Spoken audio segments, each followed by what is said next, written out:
what you were up against?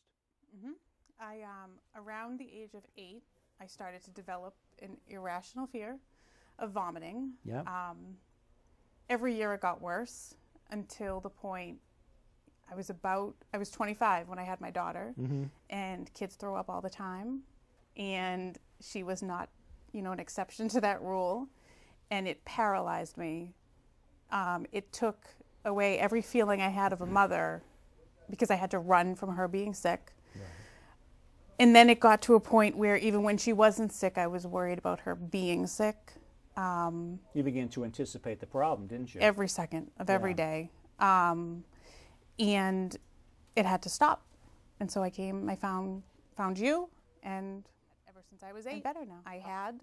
I was scared of it, and so I shut it out. Yeah. And you can shut it out until you have children, and so I just shut it out. So I think that was different. I just could not overcome it. There was something. So once you had your daughter, was this something that you feared every day? Yeah. Or at least thought about every day?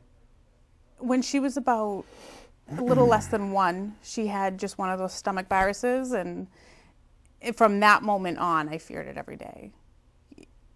I realized that, wow, it really is a fear, because it didn't go away even when it was my own daughter. So even when it was my own daughter, it didn't go away. And I thought maybe it would. I thought over time it would just fade. Yeah, and it didn't. And it got worse, and I couldn't sleep.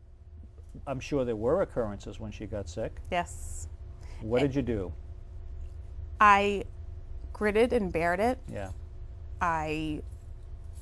It was turmoil inside. It did not make it easier when it was happening. I never thought, oh, it's not so bad. It was awful. She'd be sick, and I'd stand there, and I'd hold her, and I'd cry myself. And my husband is amazing, and so he would take over and take her. When toddlers are sick, they're usually sick for a couple of days. So that's, 3 days of torture that I would just shake for the 3 days, and I would just hold on, and I'd get through it. We'd eventually get through it, and then all that fear was back of the anticipation of it happening again. I saw that some people did recommend hypnosis. And you saw this online? I saw this online. Yeah. So I went to my doctor, and I just laid it all out. She had never even known I had a fear of vomiting. I had all my highlighted paperwork. No kidding. And she said, well, I know a hypnosis and a hypnotist. And she recommended you. And so I said, all right. Separation. Yes. And it's funny because people will say, well, I can't be hypnotized. Someone so-and-so told me I can't be hypnotized.